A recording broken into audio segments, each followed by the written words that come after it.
ఉంటుంది. అటువంటి కొండా సురేఖ తెలియక మాట్లాడినట్టు కూడా కానీ ఉండదు. కానీ ప్లాన్ బి అనేది ప్రధానంగా, ఎందుకంటే ప్లాన్ ఏ అని మరి తెలిసే మాట్లాడి ఇందాక చెప్పినట్టు ఆ విధంగా తెలిసే మాట్లాడి ప్లాన్ బికి సంబంధించి ఏంటి అసలు, ఒకవేళ చర్యలు తీసుకుంటే లేదా బర్తరఫ్ చేస్తే మరి కొండా ఫ్యామిలీ ఏదైనా పార్టీ మారుతుందా లేకపోతే ఇతర పార్టీలోకి వెళ్తుందా అన్నటువంటి చర్చ కూడా మొదలైంది. ఎందుకంటే ఇప్పటికటో జనసేనతో కొండా సుస్మిత టచ్లోకి వెళ్ళారన్న చర్చ జోరందుకుంది. మరొక వైపు కొండా మురళికి బీజేపీ నుంచి కూడా ఆఫర్ వచ్చింది. బీజేపీ నేతలు సైతం కూడా టచ్లోకి వెళ్ళారు. అది కూడా హైకమాండ్ నుంచి కూడా అటు బీజేపీ నేతలు కొంత వాళ్ళని టచ్లోకి తీసుకుంటున్నారు. వారు ఏమో కొండా మురళి వాటిని తిరస్కరించారన్న చర్చ జోరందుకుంది. వీటన్నిటికీ సంబంధించి మరి కొండా సుస్మితకు ఒకవైపు కొండా సురేఖకు సుస్మిత వ్యాఖ్యలకు ఎటువంటి సంబంధం లేదని ఇప్పటికే అటు మల్లికార్జున ఖర్గేని కలిశారు, అటు ఏసీసీ అధ్యక్షుడితో చెప్పారు. కాబట్టి అక్కడ కూడా రాష్ట్రంలో తేల్చుకోవాలనడంతో నేరుగా ఎవరు కూడా, ఎందుకంటే ముఖ్యమంత్రికి సంబంధించినటువంటి ముఖ్యమంత్రి చాలా సీరియస్గా ఉన్నారు, ముఖ్యమంత్రి కుటుంబం మీద తీసుకున్నారు. కాబట్టి ఇప్పటికే మంత్రులు వాళ్ళందరూ కూడా ప్రెస్ మీట్లు పెట్టారు. ఇతర మంత్రులు ఎవరు కూడా దీన్ని జోక్యం చేసుకునేందుకు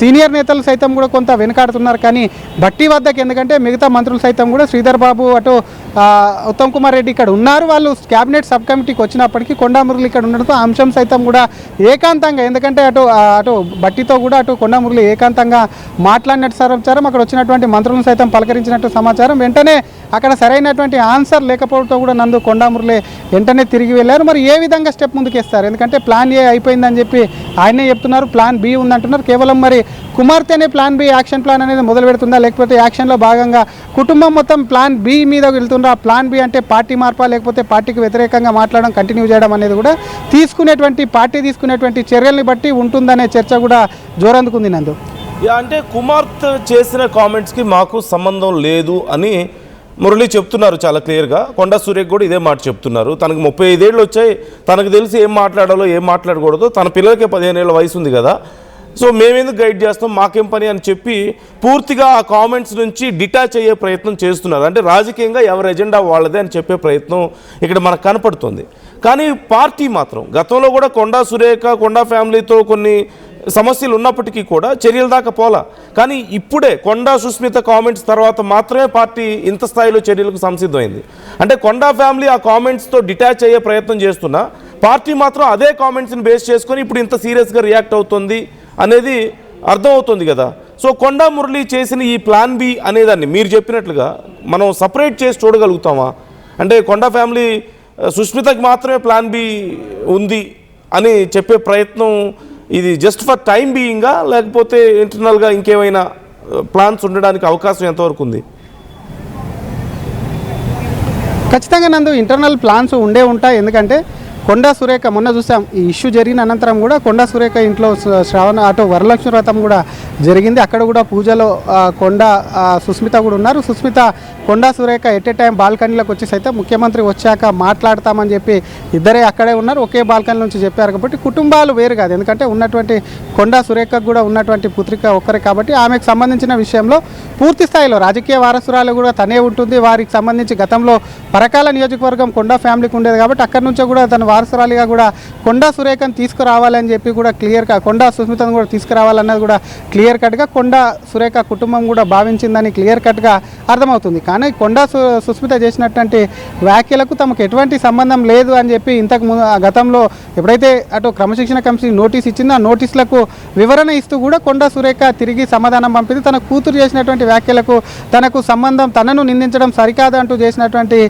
రిప్లై ఏదైతే ఉందో అది మరింత ఆగ్రహానికి గురి చేసింది. అయినప్పటికీ కూడా ఎక్కడ కూడా తగ్గలేదు. క్రమశిక్షణ కమిటీ నిన్న చెప్పినటువంటి మాటలు ఏవైతే ఉన్నాయో గతంలో సైతం కూడా సుస్మిత ఇదే విధంగా మాట్లాడింది. అయినప్పటికీ ఎక్కడ కూడా కొండా సుస్మితను కంట్రోల్ చేయడానికి కొండా సురేఖ కానీ కొండా మురళి కానీ ప్రయత్నం చేయలేదు. కాబట్టి ఒక క్యాబినెట్లో ఉండి ఆ క్యాబినెట్ నాయకుడిగా ఉన్నటువంటి నేత పైన మాట్లాడడం ఏదైతే ఉందో అది ఆ నేతనన్నా సరే కాంగ్రెస్ పార్టీని అన్నట్టు, ఆ నేతను తిట్టిన సరే కాంగ్రెస్ పార్టీని తిట్టినట్టు ఆటోమేటిక్గా ఒకవైపు ప్రభుత్వం మీద మరొక వైపు అటు పార్టీ మీద రెండుటూ కూడా బ్లేమ్ అయ్యి వాటి ప్రతిష్ట కూడా దిగజారుతుంది. కాబట్టి వీటిని కంట్రోల్ చేయలేరు. కాబట్టి కొండా సుస్మిత వ్యాఖ్యల వెనుక ఖచ్చితంగా కొండా సురేఖ కంట్రోల్ చేయకపోవడంతోనే గతంలో చేసినటువంటి వ్యాఖ్యల కన్నా ఈసారి తీవ్రమయ్యాయి. దానికి కారణం కూడా కొండా దంపతులే, ముఖ్యంగా కొండా సురేఖ. కాబట్టి దానికి చర్యలు కూడా మేము ఖచ్చితంగా కూడా చర్యలు తీసుకోవాలని కొండా సురేఖనే కాదు చిన్నారెడ్డి మీద సైతం కూడా చర్యలకు కూడా ఒకవైపు సిఫారసు చేశామని చాలా క్లియర్ కట్గా చెప్పారు. దీంతో నిన్న క్రమశిక్షణ కమిటీ రిపోర్ట్ సబ్మిట్ చేయడం, క్రమశిక్షణ కమిటీ చైర్మన్ మాట్లాడడం, ఆ తర్వాత జరిగినటువంటి పరిణామాలు చకచకా జరుగుతున్నాయి. అటు కొండా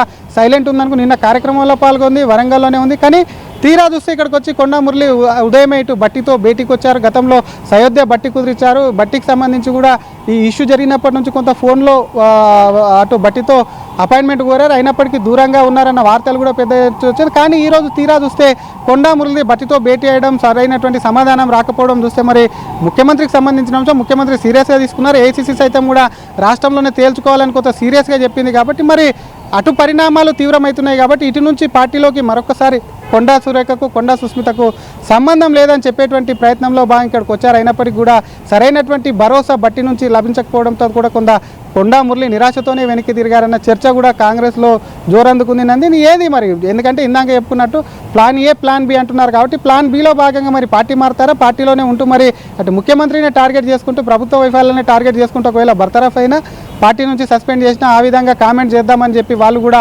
ముందస్తు వ్యూహాత్మకంగా కేవలం కొండా సుస్మిత కాదు కొండా మురళి సైతం ఆ ప్లాన్ బిలో ఉన్నారా అన్న అనుమానాలు సైతం ప్రస్తుతం కూడా రాజకీయంగా నెలకొన్నాయి. ఈ డిలే దేంట్లో ఎందుకు జరుగుతుంది? ఇప్పుడు క్రమశిక్షణ కమిటీ ఒక నివేదికనిచ్చింది, అధిష్టానానికి పంపించింది, ఇక్కడ పిసిసి చీఫ్కి ఇచ్చారు, పైకి కూడా పంపించారు, జాతీయ స్థాయి నాయకత్వాన్ని కూడా పంపించారు. చర్యలు తీసుకోవడమే తరువాయి అంటున్నారు. బట్ డిలే అవుతూ వస్తుంది, అంటే తీసుకోబోతున్నారు అని మనం చెప్పుకుంటూనే ఉన్నాం గత 2 రోజుల నుంచి కూడా. సరే, నిన్న నివేదిక ఇచ్చినారు.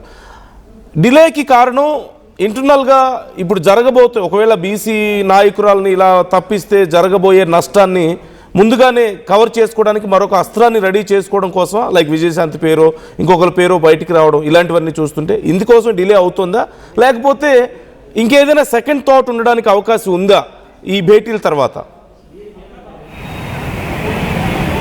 నేనందు రాష్ట్రానికి, ఎందుకంటే ఒక నాయకుని కానీ ఒక ఎమ్మెల్యేలకు సంబంధించినటువంటి విషయంలో ఏఐసీసీ నిర్ణయం తీసుకుంటుంది. కేవలం ఇక్కడ లోకల్ నాయకులు ఉన్నటువంటి చిన్నారెడ్డి అంశంలో పీసీసీ నిర్ణయం తీసుకునేటువంటి అవకాశం ఉంటుంది. కానీ ఎమ్మెల్యేగా ఉంది, క్యాబినెట్ మినిస్టర్గా కొండా సురేఖ ఉంది. కాబట్టి ఆమె మీద ఏదైనా నిర్ణయం తీసుకోవాలంటే ఖచ్చితంగా ఏఐసీసీ నుంచి కూడా అది రావాల్సి ఉంటుంది. ఏఐసీసీ క్రమశిక్షణ కమిటీ రిపోర్ట్ను చూసి ఏఐసీసీ దానికి ఆ కొండా సురేఖ అంశం మీద కూడా చర్యలు తీసుకోవాలన్నా, లేదంటే ఈసారికి కూడా షోకాజ్ నోటీసులు ఇచ్చి దాటికి వివరణ మరొకసారి అటు ఏఐసీసీ గద్దించి, లేదంటే కొండా సురేఖను కూతురు నలుపులో పెట్టుకోమని చెప్పి కూడా కొంత నోటీసులు ఇస్తుందా అన్నది కూడా కొంత ఆసక్తి మారింది. ఎందుకంటే ఇక్కడ ఉన్నటువంటి నేతలు ఉన్నటువంటి చేతులు ఒకటే, ఇక్కడ ఉన్నటువంటి వారి చేతిలో ఉన్నటువంటి అంశం ఒకటి, కేవలం మంత్రిగా ఉన్నారు కాబట్టి క్రమశిక్షణ కమిటీ వాటికి సంబంధించి పూర్తిస్థాయి డీటెయిల్స్ ఇచ్చి అక్కడికి ఇవ్వాలి. కాబట్టి చర్యలు తీసుకునేది మాత్రం ప్రస్తుతం ఏఐసీసీ కోర్టులో ఉంది, మంత్రి అక్కడ ఉంది. కాబట్టి కొంత లేటు కావచ్చు, కానీ అది కూడా తొందరనే చర్యలు తీసుకునేలా కూడా అటు ముఖ్యమంత్రి నుంచి కానివ్వండి, ముఖ్యమంత్రికి ఉన్నటువంటి మద్దతుదారులు కానీ కొంత ఏఐసీసీ మీద కూడా ప్రెషర్ తీసుకొస్తున్నారన్న కూడా చర్చ మొదలైంది. కాబట్టి ఈ గ్యాప్లోనే చర్యలు తీసుకునే ముందున్నటువంటి గ్యాప్ ఏదైతే ఉందో ఆ గ్యాప్ను పాత నేతలు కానీ బట్టి లాంటి నేతల్ని కలవాలి, మళ్ళీ ఏఐసీసీ నేతలను కలవాలి. వీటన్నిటిని కూడా చర్చలు జరిపి చివరి వరకు తమ ప్రయత్నం